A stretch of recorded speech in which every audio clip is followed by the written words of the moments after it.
ये पुराना घर बिल्कुल शांत था। खाली कमरों में बस यादों की गूंज थी। मिसेज शर्मा, एक विधवा, इस घर की दीवारों के बीच अकेली रहती थी। उनके पति अब इस दुनिया में नहीं थे। उनका बेटा रोहन विदेश में काम करता था। उसे अपनी मां की बहुत चिंता होती थी। उसने मिसेज शर्मा को अपने साथ रहने के लिए बहुत कहा, लेकिन मिसेज शर्मा ने मना कर दिया। यह घर, यह शहर मेरी यादों से भरा है।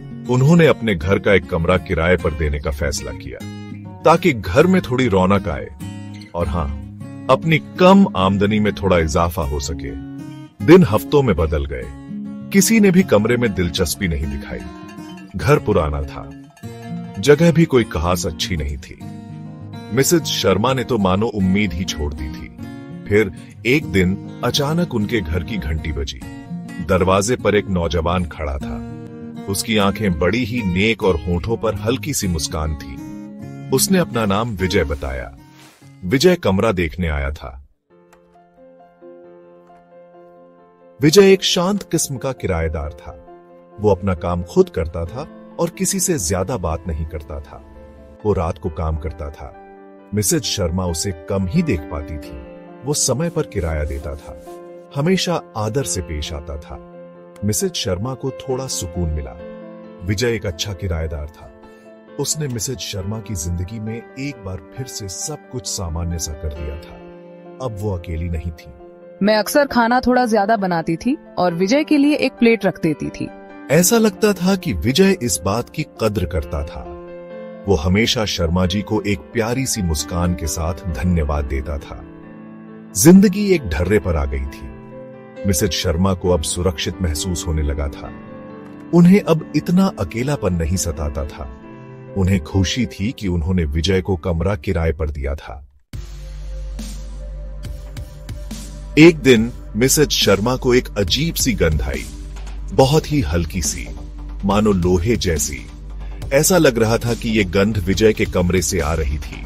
उन्होंने ध्यान नहीं दिया। शायद वो कुछ बना रहा होगा, लेकिन गंध हवा में तैरती रही और तेज होती गई। मिसेज शर्मा के मन में एक बेचैनी सी होने लगी। एक रात उन्होंने एक आवाज सुनी, एक दबी हुई सी आवाज, जैसे कुछ गिरा हो। ये आवाज भी विजय के कमरे से आई थी। विजय? उन्होंने आवाज लगाई, लेकिन कोई जवाब नहीं आया। उन्होंने फिर से दरवाजा खटखटाया। विजय, तुम ठीक तो हो? इस बार उन्होंने कुछ हरकत सुनी। फर्श के लकड़ी के फट्टे के चरमराने की आवाज आई। फिर विजय की आवाज आई, हाँ मिसेज शर्मा, सब ठीक है, बस एक किताब गिर गई थी। उसकी आवाज थोड़ी तनी हुई लग रही थी। मिसेज शर्मा को उसकी बात पर यकीन नहीं हुआ, लेकिन वो ज्यादा पूछताछ भी नहीं करना चाहती थी। वो अपने कमरे में वापस चली गई। गंध, आवाज, विजय का अजीब व्यवहार, ये सब मिलकर उनके मन में डर पैदा कर रहे थे। कुछ दिन बाद मिसेज शर्मा ने कुछ देखा, बस एक झलक। जैसे ही वो विजय के कमरे के सामने से गुजरी, उन्हें ध्यान आया कि दरवाजा थोड़ा सा खुला हुआ है। उन्होंने विजय को देखा। वो किसी चीज को प्लास्टिक की शीट में लपेट रहा था। कोई बड़ी सी चीज, जो देखने में किसी इंसान के शरीर जैसी लग रही थी। मिसेज शर्मा वहीं थम गई। उनका दिल तेजी से धड़कने लगा। वो चिल्लाना चाहती थी, भागना चाहती थी, लेकिन उनके पैर मानो जमीन से चिपक गए थे। विजय ने पलट कर देखा। उसने मिसेज शर्मा को देख लिया। उसकी आंखें फैल गईं।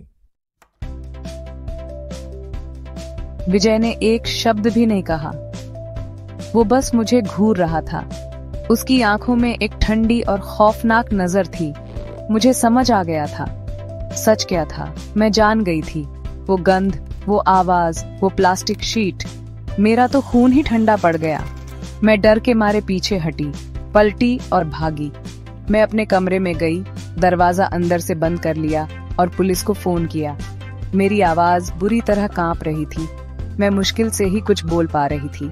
पुलिस तुरंत वहां पहुंच गई। 2 पुलिस वाले, जो काफी जवान और चौकन्ने थे, विजय के कमरे का दरवाजा पीटने लगे। कोई जवाब नहीं आया। उन्होंने दरवाजा तोड़ दिया। कमरा खाली था, खिड़की खुली हुई थी, लेकिन वो गंध अभी भी वहां थी और कमरे के एक कोने में कपड़ों के ढेर के नीचे उन्हें वो चीज मिल गई, एक लाश। Section 6 whispers and suspicions. ये खबर जंगल की आग की तरह पूरे शहर में फैल गई। मिसेज शर्मा का किराएदार, वो शांत और सीधा साधा दिखने वाला विजय, एक कातिल था। वो गायब था, एक भगोड़ा। पुलिस हर जगह थी, छानबीन कर रही थी, तहकीकात कर रही थी, लोगों से पूछताछ कर रही थी। पड़ोसी फुसफुसा रहे थे। उन्हें विजय हमेशा से ही थोड़ा अजीब लगता था। बहुत ज्यादा चुप रहता था, बहुत ज्यादा अपनी बात अपने पास रखता था। हमें हमेशा से लगता था कि उसके साथ कुछ तो गड़बड़ है।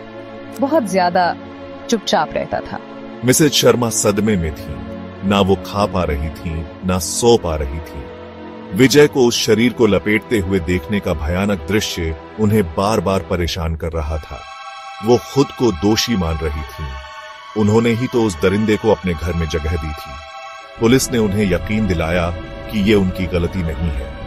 विजय ने सबको बेवकूफ बनाया था। वो लोगों को अपने जाल में फंसाने में माहिर था। एक पागल। लेकिन उनकी ये सब बातें मिसेज शर्मा को जरा भी सांत्वना नहीं दे पा रही थी। मैं इतनी अंधी कैसे हो सकती हूँ? मैंने उसे अपने घर में, अपनी जिंदगी में आने दिया। लेकिन ये उनकी गलती नहीं थी। विजय ने सबको बेवकूफ बनाया था। Section 7 unmasking the monster. दिन हफ्तों में बदलते गए। विजय की तलाश जारी थी। पुलिस को पता चला कि उसका असली नाम विजय नहीं था। उसका लंबा आपराधिक इतिहास था। हिंसा, चोरी। वो एक गिरगिट की तरह था जो रंग बदलता रहता था, सबकी आंखों के सामने छिपकर रहता था। फिर एक दिन एक बड़ी कामयाबी मिली। पास के एक कस्बे में एक औरत ने खबरों में विजय की तस्वीर पहचान ली। वो उसके साथ रह रहा था, खुद को एक लेखक बताकर। हमें एक सुराग मिला है। एक औरत ने उसे पहचान लिया है। वो उसके साथ रह रहा था, खुद को एक लेखक बताकर। पुलिस ने उसे चारों तरफ से घेर लिया। विजय एक सस्ते से मोटल में फंस गया था। उसने गिरफ्तारी का विरोध किया। संघर्ष हुआ। आखिरकार उसे पकड़ लिया गया। इस खबर से मिसेज शर्मा को जरा भी सुकून नहीं मिला। ये बुरा सपना तो खत्म हो गया था, लेकिन उसके निशान हमेशा के लिए रह गए थे। वो अब उस घर में और नहीं रह सकती थी। उन्होंने जाने का फैसला किया। मैं अब यहाँ और नहीं रह सकती। ये यादें मुझे बहुत सताती हैं। उन्होंने जाने का फैसला किया। Section 8 justice prevails. विजय, या उसका असली नाम जो भी था, उस पर हत्या का आरोप लगाया गया। उसके खिलाफ सबूत बहुत मजबूत थे। मुकदमा छोटा ही चला। जूरी ने उसे दोषी पाया। उसे उम्र कैद की सजा सुनाई गई। न्याय हो चुका था, लेकिन ये उस व्यक्ति को वापस नहीं ला सकता था। इससे जो जख्म लगे थे वो नहीं भर सकते थे।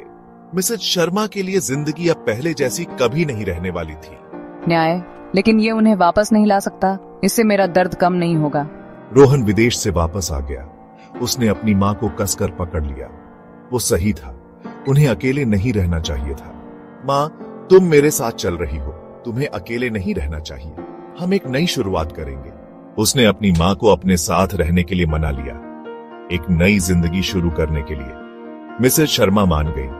अब अतीत को पीछे छोड़ने का समय आ गया था। उन्होंने अपना सामान पैक किया। कुछ कपड़े, कुछ तस्वीरें, अपने पति की यादें।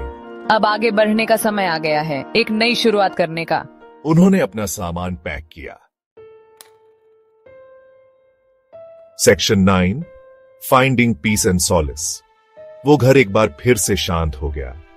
खाली, एक भयानक अपराध के सायों से घिरा हुआ। लेकिन मिसेज शर्मा के लिए उम्मीद की एक किरण थी। उनके बेटे का प्यार, एक नई शुरुआत का वादा। वो हवाई जहाज में सवार हुई। रोहन उनके साथ था। जैसे ही हवाई जहाज ने उड़ान भरी, उन्होंने नीचे अपने शहर को देखा। उदासी की एक लहर उन पर छा गई, लेकिन साथ ही उन्हें एक सुकून भी महसूस हुआ। अलविदा, और अब हम कभी नहीं मिलेंगे। वो आखिरकार आजाद हो गई थी। डर से आजाद, यादों से आजाद। उन्होंने अपनी आंखें बंद कर ली और अपने बेटे के कंधे पर सिर रख लिया। भविष्य अनिश्चित था, लेकिन वो इसका सामना हिम्मत के साथ करेंगी। उन्हें शांति मिलेगी, उन्हें सुकून मिलेगा। उनका बेटा उनके साथ था और बस यही मायने रखता था। हम इससे साथ मिलकर उभरेंगे मां। अब आप अकेले